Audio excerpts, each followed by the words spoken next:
পৃথিবীর সর্বদেশের সর্বকালের মানুষের জন্য প্রায় শেষ নিঃশ্বাসের সঙ্গে সঙ্গে চৈতন্য মন্ত্র উচ্চারণ করেছিলেন শ্রীরামকৃষ্ণ।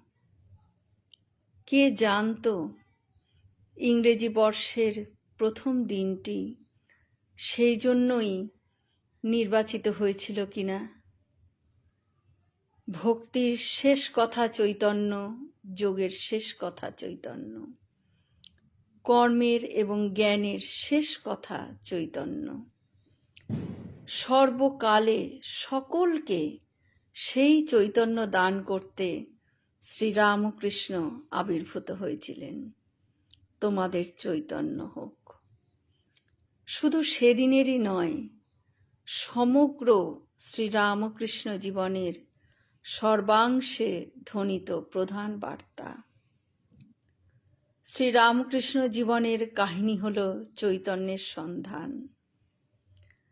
সর্বকালের সকল মানুষকে অপার্থিবভাবে চৈতন্য দান করতে নিত্য কল্পতরু শ্রীরামকৃষ্ণ। জয় শ্রীরামকৃষ্ণ।